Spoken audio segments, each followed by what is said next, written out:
Hi, everyone. This is the Mentor Minutes podcast on the Meeple Mentor channel. Hey, on YouTube. On YouTube. And we have a video version. If you're watching on YouTube, you know that. But if you didn't know, we also stream out the podcast, just the audio, as you can find any podcast. Question, is it on Spotify? Yes. It is. Keep going. That's the only one I know. It's on Apple. It's on Google. It's on Pod whatever. All right. Everything. Pod whatever. Yeah. I haven't heard of Pod whatever. I have Spotify, and it's popular. mostly what I use. Okay. So that's Spotify. Cool. I think Apple's the most popular right now for our listeners. Then Google. It's also on Amazon. You can do that. Oh. Yeah. I mean, it's all kinds of stuff. It's really cool. So if you're listening and want to see our pretty faces for the first time, maybe head over to the YouTube channel, Meeple Mentor. Because not only do we have the podcast there, but we do tutorials, unboxings. That's right. We have news, which is also on the podcast, but you can see the cover art and all the other images of the games that I talk about. Which is nice, because I feel like that's one of the reasons I buy a game is like the art, and you actually need to see some of that. He definitely buys books by their cover. There's nothing wrong with that. I buy wine by my cover too, and I think that's actually not a bad way to buy wine. Because really, how else are you going to tell what one cab tastes like over another? You smell it. It's corked in a store. You can't smell it. You have to look at the label. Not and you all think, of them are corked. You're not going to buy uncorked wine. No. You're sitting at the bar and you're like, so you got a bunch of wine there. Anything open? Can I smell that? All right, well, that's fine. Sure, at a bar. But if you have a good bartender, then they'll just be like, oh, well, what kind of stuff do you like? What kind of flavors do you want? And they will recommend you a really nice wine. I'm talking about going into your local grocery store and picking up a bottle of wine, and you want to know, should I spend $20 on this wine? That's kind of expensive for a grocery store wine. So you're looking for like a forum, Reddit, or maybe an app that rates wine? No, I just want to look at the label, and I want to buy it based on the label. That is what I want to do, and that is what I do. Do you drink a lot of wine? Yes. I wouldn't say a lot of wine, but I definitely enjoy wine. We had some wine last night, Bethany and I. Oh, yeah? Yeah, my wife. We were at a wine bar downtown. Ooh, oh, yeah, you told me about that. What do you enjoy drinking? What did you drink there? I had a strawberry-infused Moscato wine.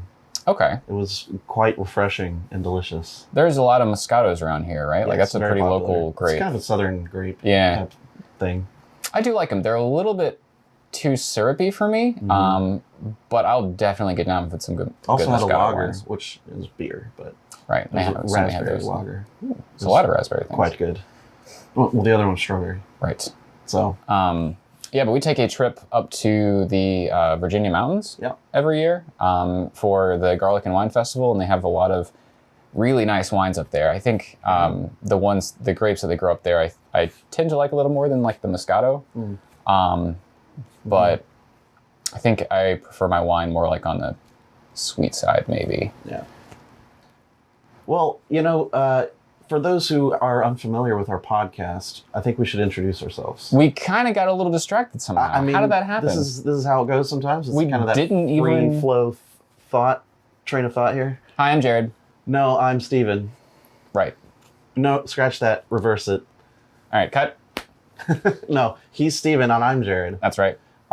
He's the one with the better beard, but I'm growing one. Oh, well, Well, yours is thicker. Yeah, I mean just takes a little time, right? Well, that is really, you can't say objectively who has a better beard. No, I said objectively it's thicker. Objectively it's thicker, yes. That's all I'm saying. That is Maybe true. mine is better. You let me know in the comments. Let's hate on Steven again. It's fun. He loves it.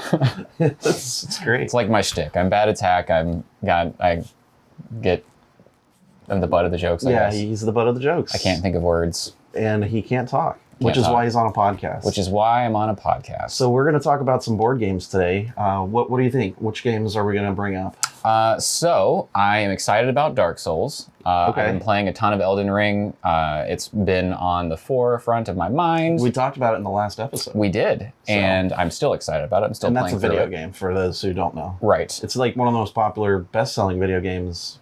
I mean, currently. For those who don't know. Seems like at this point, everyone should. Well, if they're board gaming, interests, they may not always kind of overlap into video games. That's fair. But in this case, he's referring to not only the Dark Souls video game, but the board game based off the video game. Which we also played recently. We did. It was great. And the goal there was kind of so a few episodes ago, we played the Stormlight Archive board game. Yep. And I came in it being a fanboy. I love Super Sanderson. fan of it. I call myself the Sandboy fanboy.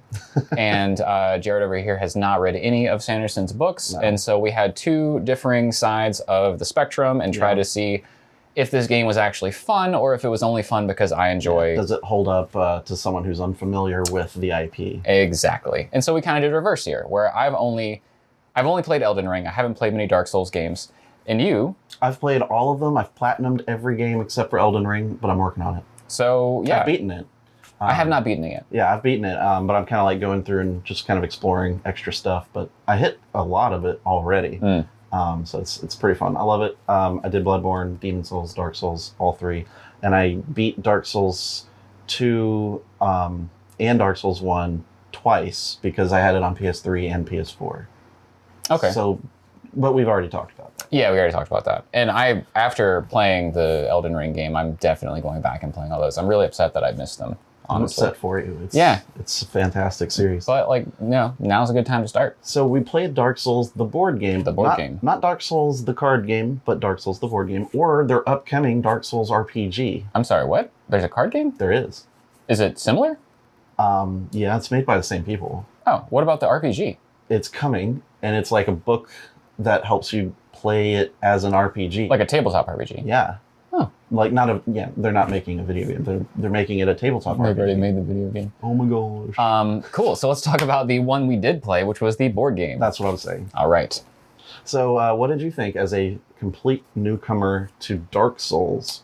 To start off, I want to say that I did like it. Okay. It was enjoyable, and I was a bit, I wouldn't say surprised, but I didn't have the highest expectations going into it. I know you love the game, and that lends some credence because I do respect your opinions on a lot of the games, and I think that, I appreciate that. For the most part, yeah, I mean, you have good taste in games, so that makes sense. Cool. And I enjoyed it. I legitimately did. I think that there are a few things that I wasn't necessarily happy with, but overall, I think it would be a lot of fun with the right crowd. Okay. I've played it dozens of times. Mostly solo because it's easy to get to the table, but I have played it many times with 2 and 3 players, maybe once or twice with 4. I don't recommend 4 because of the downtime and it just... Like, I think one of the things you're about to say is like the amount of time it takes to get back to your turn. Yes. With 4 players, it gets a little ridiculous. It's almost impossible to strategize that. Yeah, because like your turn, you have a turn, and then between every player's turn, all of the enemies take their turn. Not to mention, the enemies do activate first. Right. So enemies go, you go. Enemies go, someone else goes. Enemies go, someone else goes. And it takes a long time to get back to you, which is... I would say especially detrimental if it only takes like 2 hits to kill you in some instances, like with a boss or something. And it takes 3 of their turns before you can actually act again to get away. So I think what needs to happen with how this works, and certainly the first play is sort of how you pick those things up. And what I've learned to be successful in this is it's all about movement and positioning. Sure. Yeah. More so than which sword am I going to hit with. Oh, yeah. All that is pretty much already decided when you enter the encounter. Yeah. And so it becomes a movement dance, if you will, of positioning where you need to be for, either being just far enough away that they don't attack you, or in a position where certain enemies attack you and others don't, because you might be able to defend 1 or 2, but not all of them. Right. Or certain ones. And so when you have other players, and it's fully cooperative, so the other teammates are all, working together to defeat the enemies on an encounter board, but the other players can assist you by being in certain positions so that their attention draws, or their position and all that attracts the enemies away from you. And so that's where someone needs to sort of be thinking that strategically and kind of help with manipulating it. Well, so, and that's actually 2 of my other points. Okay. One, that sounds a lot like a tactics type video game, which I love those. Sure. And I play them all the time, and I do appreciate the strategy of positioning and like the turn-based movement. I was not a huge fan of the boards though. I feel like there wasn't enough movement. It was all very cramped, where there was only like a 4x4 grid of spots you can be on. And that, I think, was tough, not really in a... It kind of limited the amount of strategy I felt like that you could do. And I think with a slightly bigger board or maybe more compact spaces, you could work more with that positioning. It's interesting because the game already takes up a ton of table space. It is huge. I don't know how it's so huge. Yeah. But we actually played at my house, and we had to have a main table and then a side table. A side table for the components and needed things that I'm using. Staging area. Staging. And right. then we had a boss table, which was across the room, and we had to, every single time we fought a boss, we had to pick up our player boards and go walk over to the boss table. It was a lot of fun being like, yeah, time to go back to the boss table. You know, we're having a... Yeah. We couldn't fit the boss board on the main table. And even if we did a normal boss encounter, there still wasn't room for it. But we did a mini boss, which was the expansion of our Asylum Demon. And he comes with a extra large board. And so, he does? Okay. Well, that's, obviously. So the others are like standard size like the other ones? Yeah, so the mini boss normally fights on a single encounter board. The main bosses normally have two of them. It's like a longer arena. Okay. But the mega bosses, or in this case, the special mini boss, has his own large board. Okay. But all the mega bosses have a large board. Gotcha. Okay. Yeah. That makes sense. So yeah, huge game. I don't know how you'd fit it on a single table. Even this table, I think, would be a little bit crowded. It is. And this is you can't really tell, but this is a big table. I mean, it's doable. Yeah, of course it's doable. I couldn't do 4-player Anachrony on it. No, probably not. You could do maybe 2, at most 3. You could probably do 3, maybe. Maybe. But I'm just trying to give you an idea for how big the table is. Right, it's a sizable table.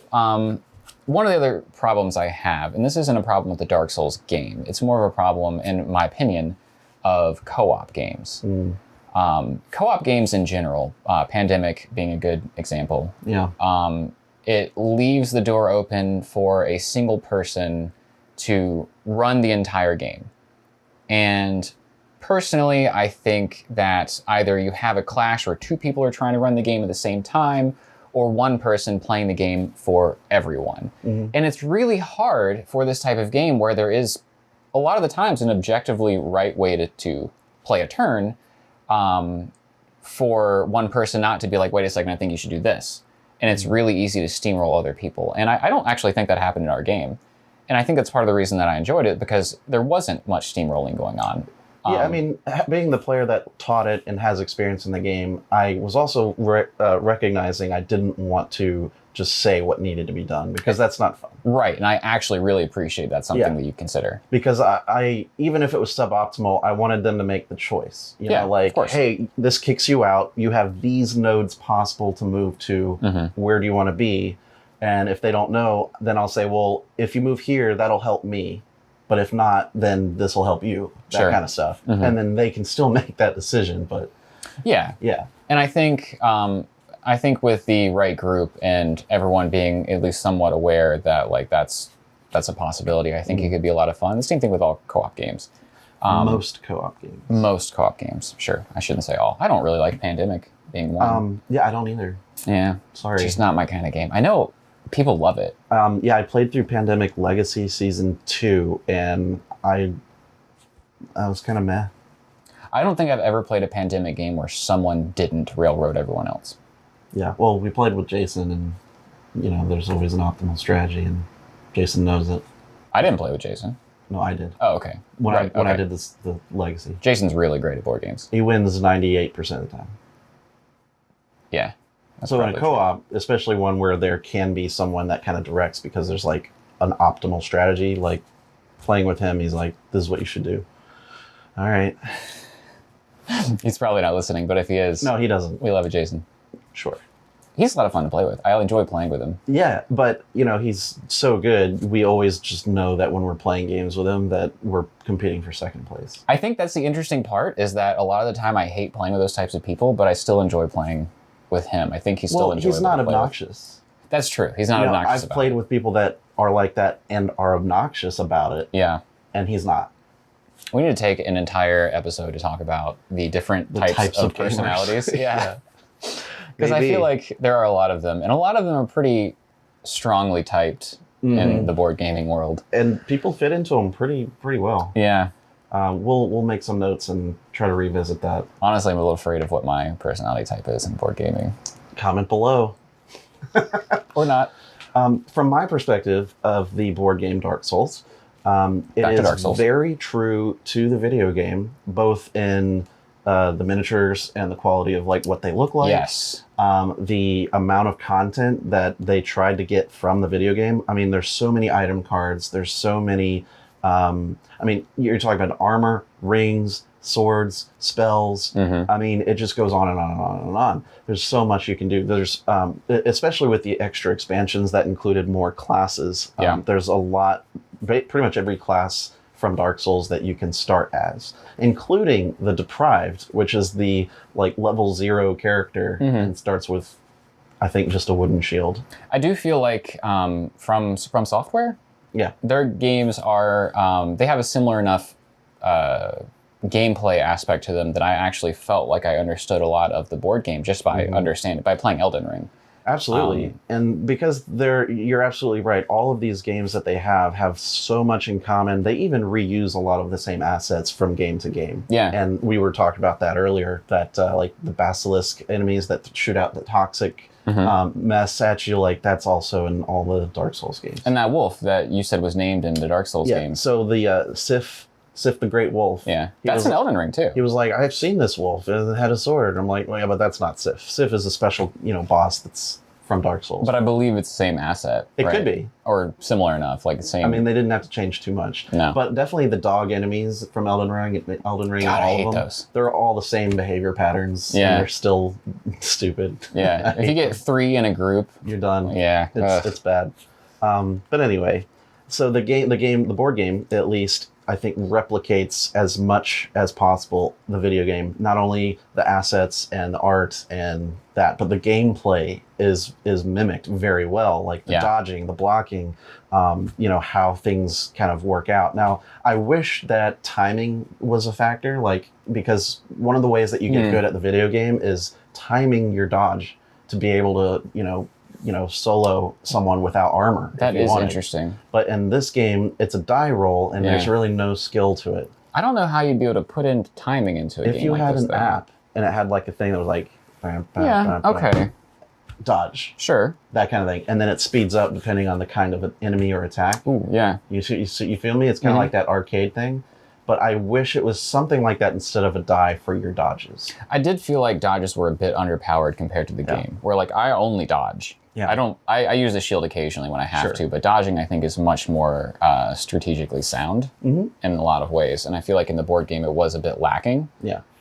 Where like there needed to be some way to fix the dodges, because not enough armor and not enough weapons gave you the ability to add more dodge dice. Yeah. Which is really important when the single die has a 50-50 shot. Right. Which doesn't help at all. 50-50 is not that great. It's not great. Especially when like it could mean that you die. Because throughout the game you're leveling up everything else, giving you more and better dice for blocking. But there's never more and better dice for dodging. Your odds don't really improve that much. Neither does your health either, which I thought was a bit disappointing. Yeah, you can't really upgrade your health in this game. It's mostly the stats to hold things. Yeah, and I get I think they counteract that by giving you better armor. So like at some point you were rolling like 3 blue dice, which are the mid-grade dice. Right. Per attack, and that was blocking most everything from not the bosses, but everything under the bosses. Yeah, the main encounters of all those types of enemies was pretty much a joke at that point when I'm rolling 3 blue dice. Yeah. I stopped even counting my stamina because like it didn't matter. We're going to beat them in one level. Yeah, like once everyone has a turn or something, like it's already over. Yeah. But that's once you've leveled up and gotten some armor that actually fits. Yeah. But I think, like we were saying, and I agree that the dodging needs to be revisited somehow on the board game, so that it mimics at least the odds to be increased somehow. It's a fun game. It takes a long time. And the game always says like, oh, well, once you play through these encounters, you fight the mini boss and then you reset, you get some more items into your item deck, and then you get more encounters, and then you get to the main boss, And then if you have the mega bosses, you reset and you get more encounters and some level 4 encounters. Sure. Yeah. And then you fight the mega boss. And then you can keep going. And there's even campaigns and scenarios that come with each mega boss comes with their own kind of suggested campaign. The starting game has a suggested campaign. And so all of this is available to you. But you're talking 3 to 4 hours for just start to a boss to finish. We played about 3 hours to get to the boss. We didn't beat the boss. We tried 3 times. We almost beat him, I thought. Very, very, very close. Yeah. Unfortunately, I think one of us, I died. It was me that died the last time. But I didn't die. At all? No. Yeah, I think that's true. I didn't die. Yeah. But I think you're right. I think that they did a really great job capturing the video game. Almost to a fault. Very faithfully. The way that Dark Souls and the Elden Ring is, whenever you reset at the bonfire or the site of grace, all the enemies respawn, save for like a few large ones. Yeah. And that happens in this game. And so when you reset because you die or you rest, you have to refight all of these encounters to get back to the boss. Sure. And that's not always fun after a while. Well, I think in the board game, it was definitely very helpful because no matter how much leveled up you had, there was still room for better items. And so, like, when we fought the boss the first time and lost, it seemed pretty badly the first time we lost. Yeah, which happens. We went back and fought some of those early engagements again and actually got some new, better items. And that's how you got to the OP place where you're rolling like 3 blue dice. Which is kind of intended as they, as they designed it. And I think that worked out well. And I do think that it's fun to go back to those early, the exact same scenarios you went through already. Right. And just kicking ass and being like, wow. There is some satisfaction to that. Yeah. Yeah, it's like now I'm steamrolling these guys that I had a hard time with. Of course, yeah. And that's part of the video game experience. Yes. Which, like I said, it's very faithful to a fault. Because in a board game, it's hard to say like, okay, now we're going to refight everything again. And then we die. Okay, now we got to refight everything again. But it's sometimes when you see the boss and you're like, oh, wow, that was a cool boss. I think the highlights of the game are the boss fights. Like, for sure. But you don't always get to go quickly back to the boss. Yeah. So there is a variant, and there's all sorts of variants to try to fix some of the rule sets that were the base game rules when it came out. And one of them is once you've reached the boss one time, you can move the fog door gate token next to your spawn point, your bonfire tile. So you can go immediately to the boss. So you can go straight into the boss room or double back and do some encounters again. Sure. And I like that because, again, the game is long already. Yeah. And I would rather spend more time fighting bosses than the same encounters. I can see that. That's just me. That makes sense, and I would agree with that. Yeah. So it's not a perfect game, for sure. It's got its flaws, but overall, I enjoy it.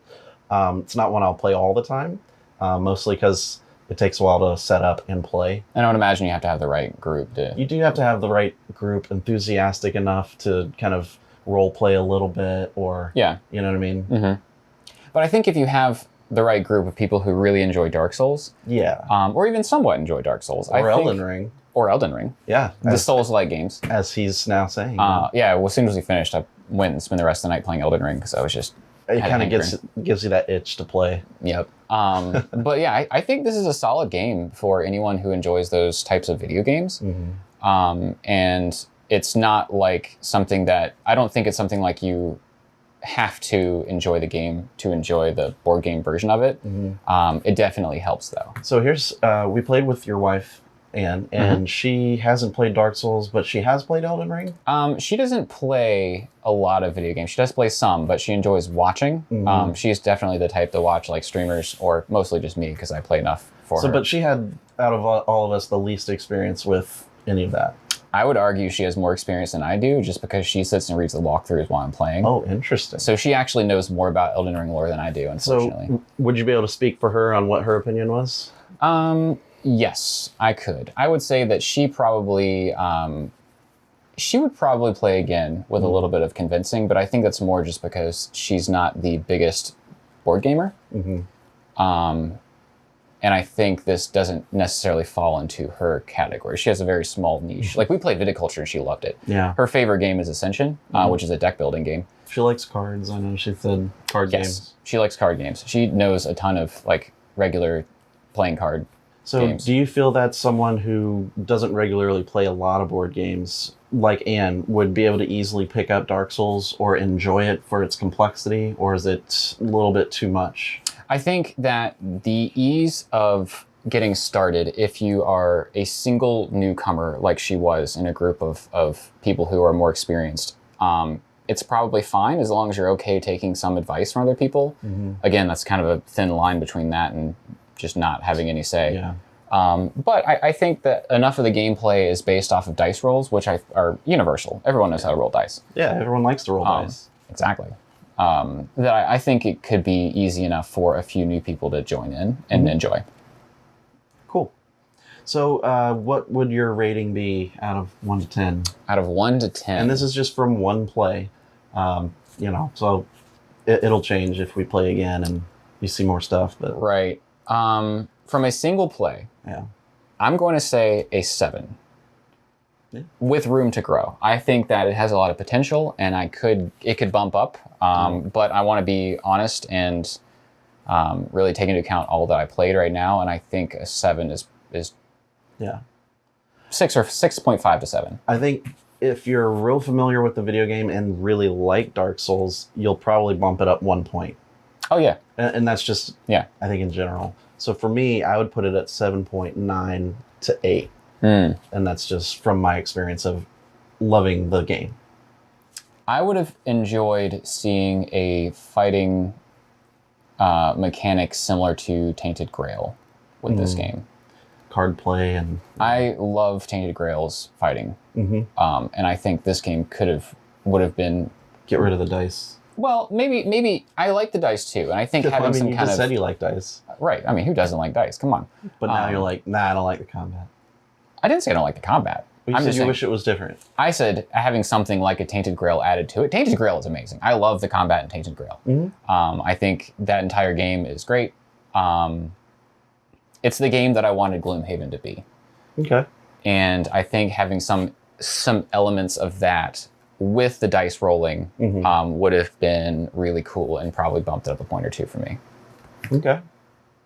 Well, yeah, that's our thoughts on the Dark Souls board game.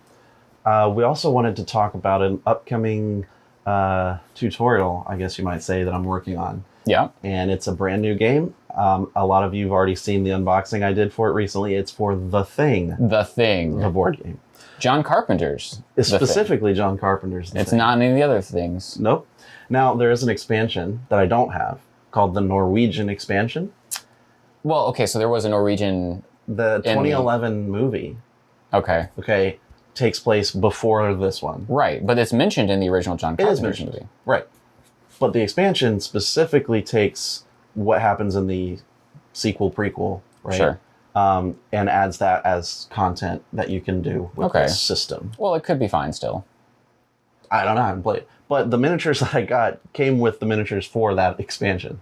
Oh, really? So I have the miniatures for it, but I don't have the expansion. I love those miniatures, by the way. Aren't they nice? They really evoke the same kind of feeling that you get from watching The Thing, and like the really incredible for its time, and actually overall practical effects that they used in that movie. Oh, I love the movie. I love the special effects. The setting is done well. The music is tied well. It's just fantastic. I mean, it's classic. So I haven't played this game yet, but I am starting to, of course, study that rule book and start writing some of that tutorial. And I'm really looking forward to playing this. And I know you're a big fan of the movie as well. Oh, so yeah. We got to get a group together very soon and try this thing out. So it does have a bit of like a social dynamic, right? Because one person starts as The Thing. But you don't know who it is. And they have to try and... either assimilate more people to The Thing, which basically changes their team from the human team to the alien team. Sure. Or kill people. Or, you can actually reveal yourself as the alien. And then from then on, like you and then maybe others who get exposed get to control like the alien miniatures and, decide which locations you're going to go to try to sabotage the base. Does it sound like that's a viable option, or is that like a last ditch, like, well, they already know I'm The Thing, so might as well just be like, I'm an alien?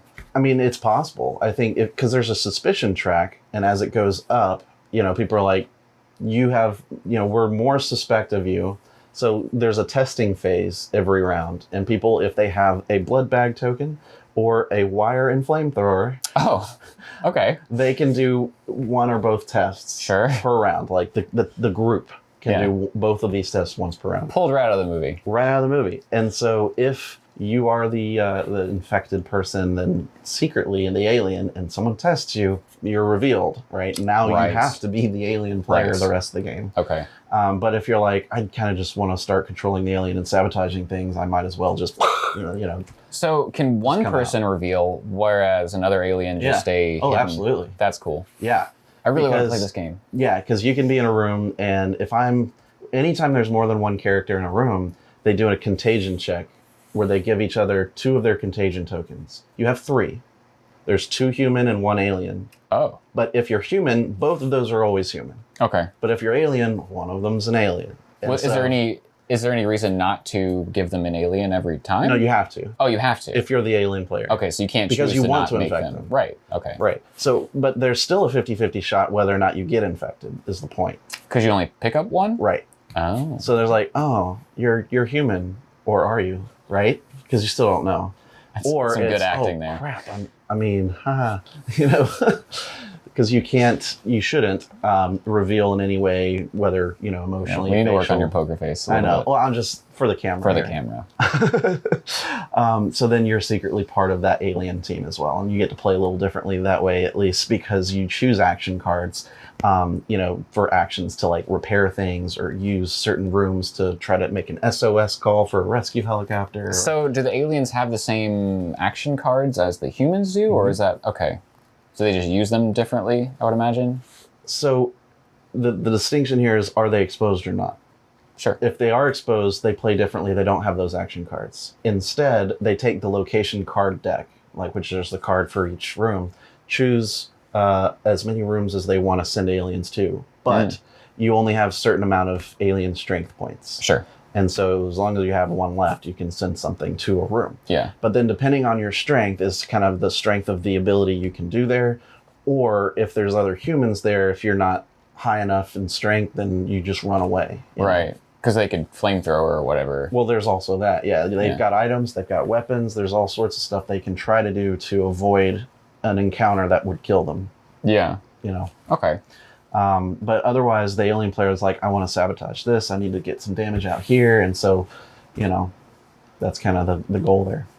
But overall, it's a bit of like a Secret Hitler kind of vibe where you have to keep your position hidden. And then, like, if you do something to negatively affect the group, you're like, oh, I had to do that. I had no other options. There's always an option where, or not an option, but there's always the possibility that it was like, well, that wasn't my card, or that's the random card. We don't know. Right, yeah. Because one extra random card gets mixed into the cards that people give you. Oh. And so when the leader draws it, it's like, oh, it's a sabotage. It's like, I didn't do it. I mean, that's the random one. But then another sabotage comes out like, so it's him. I love that. I've played some games like that. And actually, I kind of wanted to talk about the board game we were talking about making. But that is something that I really wanted to put in there, where you could secretly sabotage the other players. Yep. Anyway, we'll get to that later. Hopefully. But the thing is, like, every time that there's a chance to mess something up or, destroy or infect people, it's a chance. There's always that deniability. Right. Which is important. That's really cool. Games. Right. Otherwise, like, it's... Because here's the other thing, like, there's also a chance where if you're like, well, I want to help with the base, but I don't like these cards. So I'm just going to go and then discard my hand, and we'll just use one random card. I can't look at it. Oh. Bam. Okay. But I'm still standing in the room. Hopefully it's a good card, or in that deck you can try to send me something. I think that's one of the downsides to Saboteur. Have you played Saboteur? Where, like, there's not that plausible deniability. Like, you have to play something. And there's so many different factions, at least in Saboteur 2, which I think is absolutely necessary to play the game, that, like, you could still say, even if you're not on, say, blue team, you still could be doing some action and not be the Saboteur. I think part of this, what makes this kind of game, and this one I think especially, the really interesting, really fun, is the tabletop discussions. You know, sounds like it. Like above board, like what's going on dynamically while you're trying to get stuff done cooperatively. Right. You know, and whether or not you can trust people and, you know, their poker faces and all kinds of stuff when they're being accused. There is a moment every phase, or not every round, there's a phase where you can make accusations. Okay. And then there's like, you count to 3 and everyone can point a finger at somebody. Oh, that's fun. All right. Now, it doesn't reveal you or anything. It's not a test. But for every finger pointed at you, your suspicion track goes up. Oh. So like if it hits a certain point, you have to reveal yourself then, right? You have to, once you hit a certain point, you have to play your cards face up. Okay. All right. All right. Yeah, I can see that. That's yeah. cool. So that's sort of a problem if you're trying to mess things up. You have to lay low at that point. So you also might say, well, I'm just exposed at this point. Let's just alien this thing. Sure. Right. So yeah. Man, that sounds exciting. I'm very excited to play this. I would love to. So I wanted to mention that, and of course, look for it on the channel coming up probably in a month or so. I'll be making a tutorial video for it. But up first, I think probably will be the Isle of Cats. Before this? Probably before this. Okay. That one, well, that tutorial script's already done, and this one isn't. So I've actually never gotten around to playing Isle of Cats. Is it how would you rate the tutorial? Like, is it really easy to learn, or is it one? Yeah, it's pretty easy. Okay. I mean, it's a medium weight game, but it's not complicated. Okay. Yeah, it's really good. It's got polyominoes, cat tiles that you place on your boat, and you try to cover up as much space as possible because there's 7 rooms on the boat, and for each room that is not fully covered at the end, you lose 5 points. Can you define polyominoes? Yeah. So think Tetris pieces, but instead of just certain shapes that are made of 4 squares, it could be any number of squares that make up a tile. So polyomino is not, it's like a... like there's a tetramino, which is like a 4 squared shape. And then there's, quadramino or quintomino. Is domino the actual term for 2? Or? Yeah. Okay. Yeah. So polyomino just means any number of like squares that make up a shape. I've always been curious if it was just strictly like a shape that has multiple sections, or if it was actually a more specific definition of what made it a polyomino. Or it just means that it could be any shape, any number of squares big. Okay. So it works. Yeah. Because in this, of course, the cats are various shapes of various sizes. What are you trying to do in Isle of Cats? Well, you're trying to save cats from the island because there's a dude coming to destroy the island or something like that. And so you're trying to rescue them from the island. And so you gather fish, you gather baskets, and the number of baskets that you have is how many cats you can rescue during a round. Okay. And you need a certain number of fish depending on the cats. And basically certain cats come out randomly from a bag. And you fill out 2 per player, I think, on the left, and 2 per player on the right. And the left side costs 3 fish, and the right side costs 5 fish. So if you want that on this side, that's a 5-fish cat, and you take it to your boat, but you flip over a basket. How would you rate the game? How much do you like it, like personally? I like it a lot. Really? I do. Why have we never played it? You haven't played a lot. That's true. So how am I supposed to know what you don't know? And I don't know.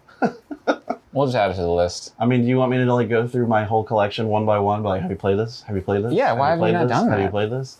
Because if I own the game, I mean, like, I'm not gonna lie. Pretty much, it. like a lot of the games we play are games that I haven't actually played before. So I mean, I'm trying. Yeah, you're doing a good but job. You're talking like 300 plays to get every game played. That's true. Or well, just don't have the time. More than that. But yeah, it's great. I like it a lot. How many board games do you have? You don't have 300 board games. I have 340. Oh my god. Moving on. So that's the thing. We'll look into that. Keep an eye on the channel for that. And, I have like 50 board games. I know. You saw my board game shelf yesterday. I don't know if you actually looked at it. I looked at it. Were you at all impressed? Not really. I didn't think so. You'll get there. Yeah. I mean, your basement's big enough. Honestly, so the thing is that a lot of the time when I see a board game, I think, does Jared have this?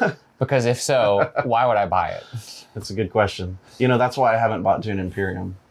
Oh. Like, everyone I know has Dune Imperium. Yeah. Why would I ever buy it? We should play that at some point. I've heard it's really good. I love it. Do you? I love it. Let's get Jason. I bet he has it. He does. Jason, if you're watching, you should play it. You're going to have to call him. He doesn't listen to podcasts. Or look anywhere on the videos. None of my friends do, actually. It's a bummer. None of them? No. Oh. Well, Jay does, because he was on the podcast. Right, but not Jason. Jay. No. So let's move on to our next topic here. Yeah. You said we are going to revisit the board game that we're going to design. I want to, yes. Okay. To recap. Yeah, give us a little summary on where we are with that. So this is episode 2 of Let's Make a Board Game. Mm-hmm. And the idea is to try and put together a board game based off of just board game mechanics that we both enjoy. Mm. But it's more of just a thought experiment. Like, I don't think there's much of a... there's nothing concrete. We have no contacts. Yeah. I mean, like, we have no industry knowledge of how to make a game. I don't know how to make a game. Yeah. And so it's more of like, let's see if we can think of something fun to do. Mm-hmm. And so last time... crowdsource ideas, too, if you want to comment. Yeah, like... let's work on this thing together, guys. And if it actually works out, maybe we'll... I do know an artist who came to Tantrum Con, and he seemed really interested in working with me for a tabletop RPG idea I had. Oh, you have another idea. Yeah, well, so I play a lot of Workboard, which is a tabletop RPG game. Okay. Think of it as like a death metal, apocalyptic fantasy D&D kind of feel to it. Like Metalocalypse? Yeah, you could play it like that. Yeah, sure. Or what's that other game that came out with Jack Black? You're talking about, it's like... Metal something. Yeah. That was actually a pretty decent game. It was interesting. It was fun. Yeah. But I liked it. Anyway, so yeah, we're coming up with some ideas, and in the first episode, some of the ideas we had were to do like a heist of sorts, where you have a team, and every person is a different person. Every person is a different position on the team. We are trying to do a series of heists, and I thought what we really both seemed to gravitate towards was a game theory or Prisoner dilemma type scenario, where you have the ability to throw someone under the bus in order to maybe get more rewards after the heist for yourself. Or, or get them in trouble so that you get it. Sure. So as I was thinking about it, if we thematically, instead of looking at it as a heist, it's like necessarily, what about prison escape? Okay. Working together to try to escape, because the prisoner dilemma could still happen here. Of course, yeah. It's like when someone gets caught, like you could suffer a penalty, and so you're out of a round for a day or two, right? Because you're in the hole. Yeah, right. Or you can rat someone out, but then you get to stay on. Okay. Yeah, that kind of thing. Yeah, so I think that's a good idea. I think heists are a bit overplayed at the moment. Right. But I was like, prison escape is very similar, but like the same sort of dynamics could be applied in that. Sure. And I think that it still leaves the door open for different jobs among the escape, and different phases too, where you can actually have like maybe a tunneling or something. And you can, and I don't know what like the day of a prisoner's like, but we can base it off of like what happens in a prison day. And it's like, during this phase, you can do this because, you're more free, but on this time you're stuck in your room, so you have to work on these things. Have you played The Escapists? No. It's a game by Team 17. Team 17. Is it a board game? No, it's a card. It's a video game. Okay. It's basically exactly what prison life is like. There's another game called That's a joke. Please. Way Out. Yeah. A Way Out, and that is a really interesting prison escape type game, and it's 2-player co-op. Oh. Yeah. That's interesting. Very good. I highly recommend checking it out. I've definitely been looking for some 2-player co-op games recently. The Game Grumps on YouTube did a really funny, amazing playthrough of A Way Out. They're not the best board gamers, but they're comedians. And the way they played through this game, I was like, wow, this is epic. That's cool.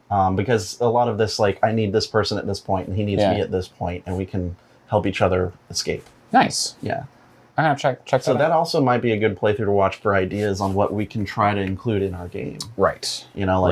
Things that you can do while you're washing laundry in the prison, or serving food in the cafeteria.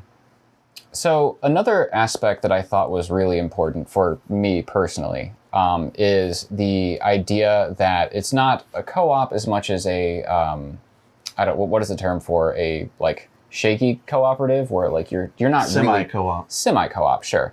And I did like the aspect of having a decided leader where you're giving someone more power and you have to decide who should get more power, even though you know that they're not necessarily working with you. That's in this game. Yes, exactly. Yeah. That's what it sounds like. And the thing. And I love that aspect of it. I think you're going to like this. Man, I'm so excited. I know. It's too bad we couldn't play it. I know. Because he was trying to get together some people so Couldn't we could get the have numbers. at least 4 or 5, because it plays best between 4 and 8. But it was entirely your fault we couldn't play it, right? Because you had the strict time. We had to start it at 12:30. It's true. And so no one was available at that time. I mean, date night's got a date night, Yeah, I mean, no judgments, but like as long as you know it's entirely your fault. Okay. All right. Thank you. I'm just giving you a hard time. It's fine. Okay. So one of the ideas I had for our game, actually I was about to mention my idea and it sounds also just like something from The Thing. We should just remake The Thing with a prisoner. I really wanted to have like cards. Yeah. Where at certain points you have to help each other out and you have to pass them cards face down. Yes. And you could very easily just sabotage them. Yes. But it's a group. Everyone, like it's a group of people giving one person a card, so you're not sure exactly who sabotaged you. And you have suspicion of them. And again, this sounds just like The Thing. I'm so upset they just made this game and we couldn't do this first. Well, the way they do it is a little differently in that they give, like everyone gives it to the leader. They shuffle them all together and then one at a time flip them out and then assign them to somebody. Oh. Because no one knows who gave what. Okay. Right? So the leader in the end has the ability to screw someone But over. if he draws a sabotage, he has to assign it somewhere. Sure. Like you have to try to play it somewhere. Right. And it's like, well, who did this? I don't know. But where's the least likely to harm us, Yeah. And I have been thinking about a good way to give, because you want the leader to have some power. Like that's the point of having a leader. The way that you're saying about it is each player on their turn, they could say like, hey, can you give me a card? And then everyone gives that player the card and then shuffles and he's like, I don't know who gave this to me. So and I think But if I have a sabotage card, then I have to resolve that. Right. And I think your position, your job on the team would always necessitate some kind of interaction with someone else. Yeah. In most cases, like being a card or something. And so like there is a benefit to asking for help, but at the same time, it leaves you open to be sabotaged, which could hurt your gains from that particular round. Okay. So what kind of negative outcomes could the sabotage cards be? Well, that's a good question. So I think that a lot of it would be similar to the suspicion tracker, where it wouldn't be a suspicion of everyone around you, but suspicion from the guards, I guess, in the prisoner sense. Yeah, kind of like you're making noise around them so that they're attracting guards and stuff. Yeah, so maybe throw a rock and I don't know, something like that. It's like I just destroyed a light, Yeah. And check it out. So like you could screw yourself over and actually get caught, and at which point you probably could throw someone else under the bus, being that like would be beneficial for you at that point, maybe getting something back of what you lost by actively ruining someone else who might have sabotaged you. What if the number of suspicion cards, let's just call them, and they have different numbers on them, right? Like 1 to 3 or something. Sure. And so if you have multiple in your hand, then your suspicion is higher. Yeah. Right. And then you might go up the track, and if you get to a certain point, you have to roll a die, right? And then depending on that, something happens. So what if? Or you get to a certain point on the track, and then that means that a police officer approaches you. Yeah. And then there's a dialogue that has to happen, and that's where some other stuff can happen. And so, like, the player to your left draws a dialogue card for the cop, and then you have to, like, choose from stuff.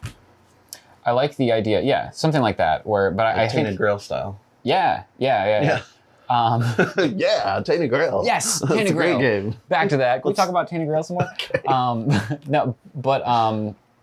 It could be that like everyone starts with the cards. Like if you have suspicion cards in your hand, if you keep those at the end of the round, then that's going to be suspicion on you. And it might be that you might not have enough to affect anything. So it could be a good idea to keep them if you want the team to survive. or pass them off, and maybe the leader would be the one to go last, so that he would be the person who takes the brunt of like the. And I think the leader should have the responsibility to discard down.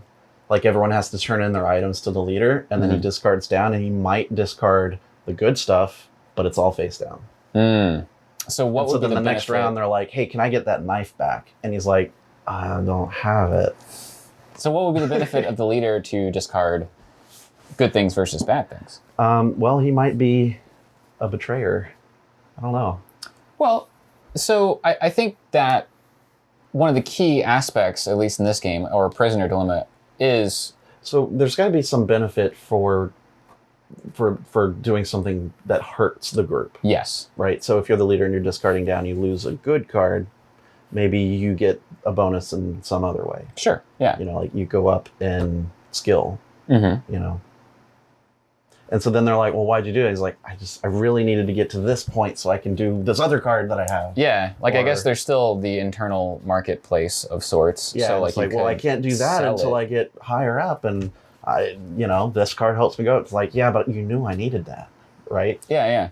I'm trying to decide what would be a good turn progression, because obviously we have card swapping. You at some point have to draw up to the amount of cards you have in your hand. Obviously, any draw you do could be negative because you could get suspicion cards. You could get cards like some kind of tools to help you finish your job. So like they are good and bad. The ultimate goal being escape, or I guess for the prisoner idea, or any other kind of positive interaction. I think it's important to have a varying outcome as far as like this is really positive and you get a lot of points for this versus this is somewhat positive and you get some points. Like even if you don't succeed, you might get points for throwing someone else under the bus. Will it be possible for everyone to win? I think so. I think it could be. Yeah. I think it's I want to make it difficult. Or unlikely. Unlikely, yes. Because it's easier to win by throwing people out. Right, and I think that gets back to the meat of the Prisoner Dilemma, is that defecting is... There's got to be a time track. Like, for instance, we know that like in 1 week, none of this is going to matter because I'm going to be executed. Okay, right? Yeah, sure. Right? I mean, it's a death penalty. So we're hard criminals then. Well, sure. Well, at least one of us is. I want to be a blue-collar criminal. I don't know. Point is, like, we only have so much time to work this out. Okay. And if we don't, then this is never going to happen. Sure. Got it. And so maybe you're like, okay, well, planning this thing out, we'll be able to reach it if we work together. But if we don't work together, the three of us and not you could do it before that happens. Okay. Yeah. So maybe... So it's like, do I want to work harder and maybe work together on this? Or do we want to try to throw someone out so that we just win? And it takes a little bit longer, but it's definitely safer. Right. That makes sense. Because obviously the more people on your crew, the more people who could possibly rat you out. Yeah. There's no one safe other than yourself. Right. So it's like, yeah, we'll have another person and they bring this, and this to the team and we'll get this, and this. But they will have an opportunity to throw us under the bus and just win, or just whatever. I think, and I think that should be an important aspect, while not making it entirely incentivized to be like last turn, screw everyone else, I'm the only winner. Yeah, there's got to be some caps in there. But I do like the idea of having the leader be a bit of a scapegoat, because like as the leader, you need to be the one who is going to take some of the brunt of the damage, while also enjoying some of the benefits. So you can have the ability to pass out some sabotage to people, but at the same time, if you get a lot sent to you, you're going to have to take that. Do you think there'll be any combat in this game? Damage taken or being knocked out or something? I don't know. If there would be combat, would it be between players? Or cops and... Yeah. What do you think? Do you roll officers and stuff? That's a hard question. I think we'd have to think about that. Yeah. I mean, for instance, you could say, well, you got to crawl through this, sewer, but it's going to cost you 1 damage. So if you're already damaged, you may not be able to make it, without healing up next round or something. Okay. So the one reason I'm a little skeptical about that is I think that it's really hard to do a combat system with cards that isn't just like, okay, I have a sword and not in this case, but a sword and like an armor, and that gives me 2 points, and you have 1 point, so I win. Like that, I feel like it's a little too basic. Well, yeah, I mean, but there's other ways to do it, especially if it's not player versus player, right? Okay. If it's against the game, especially, I mean, you could do card play like Tainted Grail does for combat, but I think there's also the idea of you have health that can be reduced in various ways, not necessarily fisticuffs. And I think that could be something to consider. Like getting card traps? Yeah. Traps, some way to block you, you know, like taking too much damage prevents you from doing something. Sure, yeah. That kind of thing. Instead of just turning the game into a combat game. Which I think should be a part, but not a like overwhelmingly large part of the game. Yeah, I'm open to the idea if it flows with the concept. Cool. Yeah. So let's go over a round. We draw up to a certain amount of cards. Then we look at our cards, assess the situation, maybe assign positions at that point, because you need to have one person or more than one maybe to do each job, and maybe assign a leader. And then from that point, you can say, well, I have to do this job. I don't have the cards necessary. Can I get some help? And that is when you will be passed cards from someone else, and I guess have some way to get rid of excess. I'm not quite sure about that yet, but like you would get more cards than you need and can throw away some of them, maybe handing them off to the leader, and he would be responsible for them? Probably, because then that can kind of go to the idea of at the end when the leader gets an opportunity to get a bonus, which is, I think, maybe why you want to be a leader as well, because you get those cards, and then some of those, by discarding them, give you a bonus. Sure. And so it's like, if I discard the good ones, you know, that's an incentive. But I think that like you still need to be able to keep a significant amount of the bad cards. So like if you have 4 cards sent to you, you can only maybe pass off 1 of them. The other 3 you have to keep. So like hopefully only 1 person try to sabotage you. Yeah. And so everyone would get a chance to swap around cards under the table, so to speak. Then you would perform your jobs. And at the end, the leader would take the cards that he has back and distribute out some, getting rid of some, and finishing the job, hopefully. And if they can't finish the job, like if not every position fulfills their job, then there would be negative consequences, possibly for just that person, or possibly for everyone. I like the idea of having it just for that one person, because that gives them the opportunity to say, this is because someone else screwed me over, and I'm going to dock them some points to get some back for myself by ratting them out. Yeah. I think that's a great idea. Cool. I like it. So that's a thin structure. All right, we're getting somewhere. It's good. What do you think? Anything to add, or? We got to discuss like what locations are going to be important to go to, and what kind of actions and jobs are needing to get done. Well, that's a good point. So locations, should there be a board with locations, or is this already always job 1 is this, job 2 is this, job 3 is this, and they're just 3 separate rounds? Really, the rounds maybe not are should they be important, and you get to choose which one's which, or are they all just pre-described? This is round 1. I have no idea, but I do like a good board. I do too, and I think that this could be one where maybe some kind of atmospheric changes occur, and so like in this game, maybe we should go to the laundry room, and that gives these kinds of benefits. Whereas you have random effects each time that could affect how the game is played. That leaves a lot of room for replayability there. I have an idea too, where maybe the warden's office is a location, and if you go there, your suspicion increases because you're potentially going to rat people out. Oh. But someone has to go there to steal the key or something like that. In some cases, you would need the key, so you'd have to go to the warden's office. But while you're there, you can get some extra points for throwing someone under the bus. Exactly. Oh my God, this is awesome. So we need a board. We need a board. See? Yeah. It's like, I see you went there. It's like, well, I mean, someone's got to get the key, right? Because you could lose the key, you might have to get another key. So how do you feel about, you have to get a key for every prisoner cell. Ooh.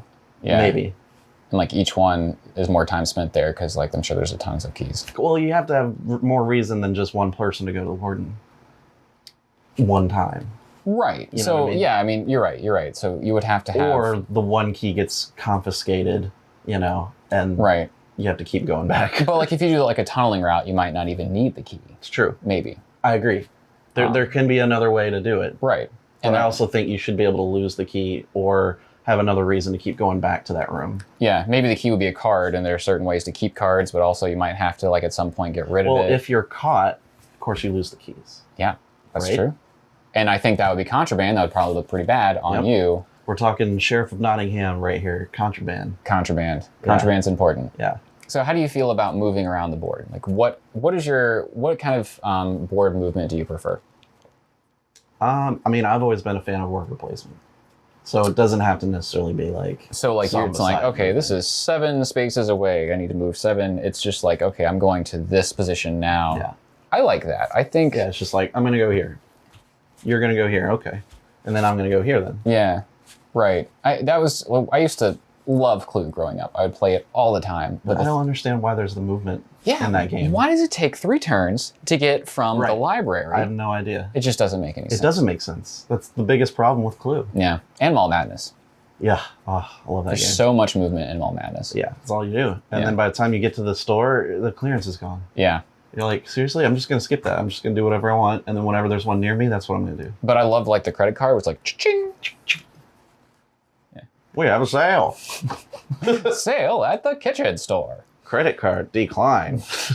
Oh man, that pissed me off. Every single. Are you kidding me? Like, of course I have money. You don't. It's you not. know I have. Okay. Great game though. We're not going to get into this, but it's a good game. I have it. If you want to play, it still works. We will play that. Okay. I'd love to. We can do it on stream, maybe. Do you guys want to see us play Mall Madness on the podcast? Or, you know, in a recorded format, let us know in the comments. Yeah, it doesn't have to be Mall Madness. It could be Barbie Queen of the Prom. Could be TAC. Could be TAC. That is going to happen no matter what. So even if you say no TAC, it's going to happen. Yeah, but that's true. So, you know, if you're interested in seeing us play through a game, just let us know. We might do it. Yeah. I know he wants to, and I'm like, maybe. I think it would be fun. I mean, I like playing games, but do you guys like watching games? Well, so that depends. We'd have to think about what kind of format, because I think that there's a lot of benefit to seeing how a game is played. Mm-hmm. And that's something that I think a lot of people will be interested in, but it really depends on if you want to see the full game, start to finish, set up everyone's turn, or do you want to see highlights where like, this is how a round goes. And this is a few examples of rounds. So 3 questions. First, yes or no on watching us play a game. Mm-hmm. Second, if we're playing a game, do you want highlights or the whole thing? Yeah. And that's it. Right. Third question. So third question is, tell us. What? I think we should play Shobu. I think I'm good enough at that game that I wouldn't be embarrassed to show people play. Wow. Yeah. All right. I think we made some good progress. Yeah, this is good episode 2. I think episode 3, we need to be a bit more... we need to brainstorm a little bit more on what the board and the actions are going to be. Maybe some individual cards. Maybe that kind some of card thing. ideas. Yeah. Yeah. But I think we're making some progress. Maybe decide if dice are going to be involved in that or not. Oh, yeah. How much randomization? That's true. I mean, a deck of cards is random, but, you know, dice rolling. Mm-hmm. What are you going to do? Yeah. And we're back. We took a short break because Steven had the idea of, just like last time, we wanted to do that name the game from the component game. Yeah. Yeah, last time we did it, 6 components. He picked from various games in my collection around here. And I nailed it. You did. Last time I nailed it. I have to say you did nail it. And he thinks that it's just unbelievable that someone with this many games can know every piece to every game. So I was a bit surprised. I didn't think you were going to be able to do it so well. So I did go a little easy on you last time. Okay. And this time is not easy mode. This is going to be a little harder. Oh, I think I know what's going to happen. What? I'll bet they're all like money. They're not. No, I'm not. That's for episode like 3. Hardcore. So I stayed away from anything that looked too generic. Obviously, there's no cubes in there. They're just like nondescript cubes. I tried to get things that had some kind of identifying clue. Now, if I don't know them, do you know where they go? I could get most of them back in the box. Okay. These aren't my games. Come on. You don't care. All right. No, I can probably get in the back end. Well, we'll get some close-ups of the components as I'm doing this. But if you're not watching the video, you might want to consider it. But I will try to describe them as I am looking at them. Yeah, we'll describe. So this is the box lid that I got right here. Don't look under there. This is for the thing, but I had it hidden, so you can't see them beforehand. You're going to see it in real time. Real time. As he succeeds or fails. All right, here we go. Ready? Yeah. Okay, I'm seeing some interesting tokens here. All right, so like describe it. What are you seeing here? Yeah, this is gonna be hard. Yeah, that's right. These are some good ones. We have a die. We have a unlock token. We have like a hex with water and a Roman numeral 2 on the back. We've got a scroll token here. This is a miniature blue meeple person with maybe a hat on. And we have like a wheat token with some sludge on the back. So this will be good. Let's go with the obvious one first. Oh, which one's obvious? The blue die token. This is from Railroad Inc., the blue edition. Yeah, I actually got it. Yeah. I thought that might be a little on the easy side, but yeah. That is the easy one. The second easiest one is the Hex token. This is actually for Heaven and Ale. Yep. Because you farm the stuff as you're making brews. This one I played recently. It's not. I'm trying to figure out what you're pointing at. Is it or is it not homebrewers? I don't think it is. I played this. Ooh. Can I look at it? Look at what? The box that I think it is. Of course not. Dang it. I think it's homebrewers. Can I ask one question? Yes.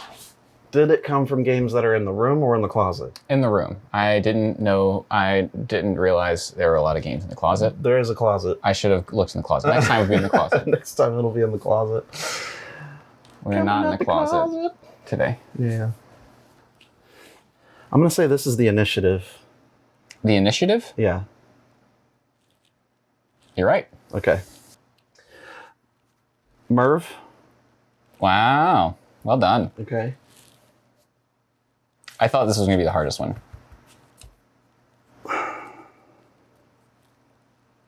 It could be. And you still haven't gotten this one yet. Why have you not gone back to it? Because I'm like, is it the homebrewers game or is it something else? I'm going to say it's homebrewers. That's my final answer. That's a good answer. Okay. I was like, I don't know. All right, so this little blue meeple. Yeah. What is it? I forgot to tell you, if you lose, the punishment is it doesn't go back in the box. Oh, meaning I got to put it back? Well, as soon as you figure out what game it's from, yeah. Oh, you're just not going to ever tell me. You got to look it up or something? Yeah. You'll have to post on Reddit. Okay. This is from Dinosaur World. Is that your final answer? Yeah. It's not. Damn. Oh, it is for, I guess for equal sake, it is a hard piece. Like, it meant for this to be difficult. Obviously, we're showing a zoomed in right now. Mm-hmm. You know, a second guess if you want. A second guess? Because it is, I don't think you're going to get it. Mm-hmm. Because it is the most generic piece I found out of all these. True. It is a game I wouldn't mind playing. If that's any hint. So it's a game you've played. Yes, and would like to play again at some point. I have not played with you, though. Okay. It's a game that we have not played together. I'm going to say Coffee Traders. You think there was two from... Oh, no, that was Homebrewers. Yeah. No. Okay. I don't know. Well, that was a good guess, and you got... I was actually really surprised at the ones you got. This was actually from Clans of Caledonia. Oh my gosh, I haven't played that for years. Really? Yeah. Me neither. I would like to play it again sometime. Yeah, that's a good one. Also, I almost got some of your upgraded pieces because it looked like you had upgraded pieces. Yeah. But I thought that would be too easy. Yeah. So I went with some of the base pieces. Fair enough. That's a good one. Thank you. Yeah. So we found out he is not infallible, but still impressive. That was still pretty good. He's pretty impressed. Here we go. I'm pretty impressed. I don't know if you guys are. We'll see. Put in the comments if you're impressed or if you hated this entirely. Yeah. Thanks for tuning in and listening and or watching our podcast today. It's been a lot of fun, and of course we'll be back in 2 weeks with another episode, which That's right. we may be doing an interview. Ooh, who are we interviewing? Someone important. Someone important. That sounds important. From a certain game company. That's exciting. I don't want to spoil it yet. That's fine. You just have to tune in. Put it on my calendar. Yep. But otherwise, we'll come back with some board game topics and maybe talk about wine or movies as we like to do. Sounds good. But this has been the Mentor Minutes podcast. So I've been Jared. And I'm Steven. See y'all next time.